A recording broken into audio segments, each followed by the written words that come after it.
जौहरी रियासत के सरबराह की नफरत अंगेज बयानात काबिल अफसोस हैं। मोदी के गुजरात में रैली से खिताब पर पाकिस्तान का रद्द-ए-अमल। तर्जुमान दफ्तर खर्जा के मुताबिक नरेंद्र मोदी का खिताब थिएटर में फक्कड़पन पर मबनी था। मोदी का गुजरात में दिया गया बयान इंतखाबी मुहिम का थिएटर है। भारत का बढ़ता हुआ जंगी बयानी इलाकाई अमन और इस्तेहकाम के लिए संगीन खतरा है। ऐसे बयानात यूएन चार्टर के बुनियादी असूलों के खिलाफ हैं। पाकिस्तान बाहिमी एहतराम, खुद मुख्तार बराबरी की बुनियाद पर अमन के लिए पुरअज़्म आलमी बरादरी भारत की इश्तियाल अंगेजी का नोटिस ले।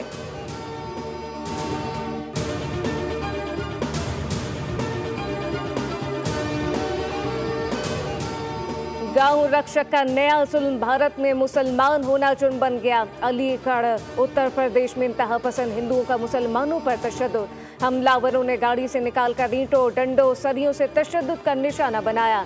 शिद्दत पसंदों ने गाड़ी जलाकर मोबाइल फोन और नकदी भी लूट ली। मुतासरीन का कहना है कि भैंस का गोश्त ले जाना भारतीय कानून की खिलाफ वर्जी नहीं।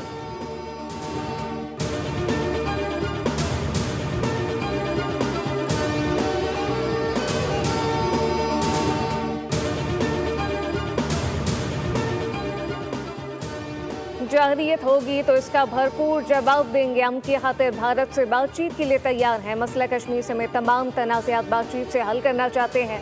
भारतीय कशीदगी के दौरान पाकिस्तान की हिमायत पर ईरान का शुक्रिया अदा करते हैं और ईरान के पुरअमन न्यूक्लियर प्रोग्राम की हिमायत करते हैं। वज़ीर-ए-आज़म शहबाज शरीफ और ईरानी सदर डॉक्टर मसूद पेशेकियान की मुश्तरका प्रेस कॉन्फ्रेंस। वज़ीर-ए-आज़म ने कहा कि पाकिस्तान अपने फ़लस्तीनी भाइयों के साथ खड़ा है। वज़ीर-ए-आज़म और ईरानी सदर की वफूद की सतह पर मुलाकात। फील्ड मार्शल आसिम मुनीर भी शरीक थे। वज़ीर-ए-आज़म सादाबाद महल तेहरान पहुंचे तो इन्हें गार्ड ऑफ ऑनर पेश किया गया।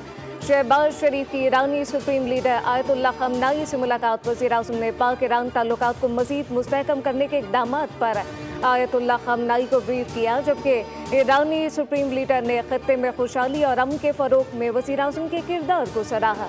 वज़ीर-ए-आज़म की आयतुल्लाह खमनाई को पाकिस्तान के दौरे की दावत।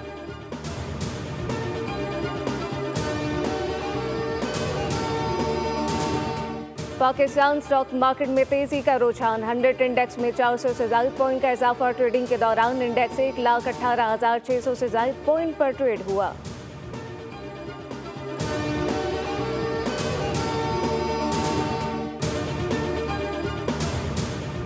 पंजाब, खैबर पख्तूनख्वा, गिलगित और आज़ाद कश्मीर में आज से मौसम होगा और 31 मई तक बादल रंग जमाएंगे। इस्लामाबाद समेत मुख्तलिफ शहरों में आंधी और बारिश की पेशगोई।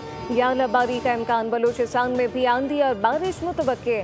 महकमा मौसमियात के मुताबिक कराची का मौसम आज भी गर्म और मरतूब रहेगा। दर्जा हरारत 40 डिग्री सेंटीग्रेड तक जाएगा।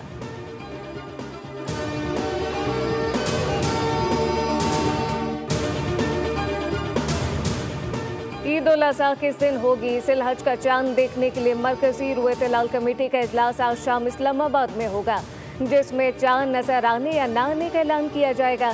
चेयरमैन रुयत-ए-लाल कमेटी अब्दुल खबीर आज़ाद इजलास की सदारत करेंगे। जोनल और ज़िला रुयत-ए-लाल कमेटियों के इजलास मुतल्लिका मकामात पर होंगे।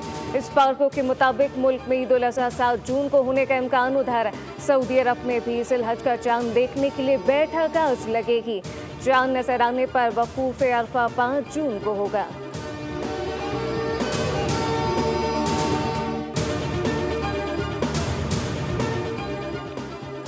पेशावर में घर के अंदर फायरिंग करके 2 खवातीन समेत 3 अफराद को कत्ल कर दिया गया। वाक़या थाना दादूसई की हुदूद में घरेलू नाचाकी पर पेश आया।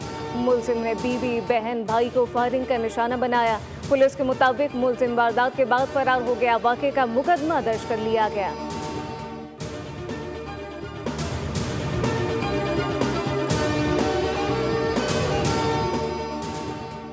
बरतानिया के शहर लिवरपूल में ड्राइवर ने गाड़ी हुजूम पर चढ़ा दी। मुतादिद अफराद जख्मी। खबर रसाई एजेंसी के मुताबिक फुटबॉल शौकीन लिवरपूल की प्रीमियर लीग जीतने की खुशी मना रहे थे। पुलिस ने गाड़ी हुजूम से टकराने वाले 53 साला सफेद फार्म शख्स को हिरासत में ले लिया।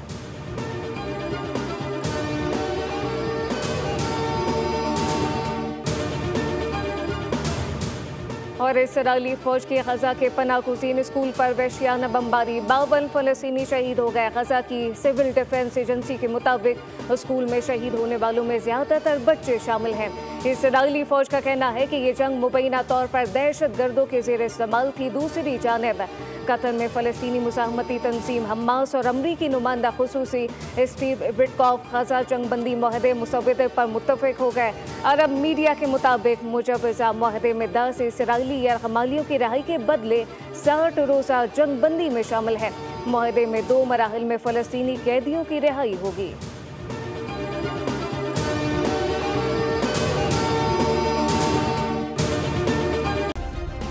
सब्सक्राइब करें और बेल दबाएं ताकि कोई खबर रह न जाए।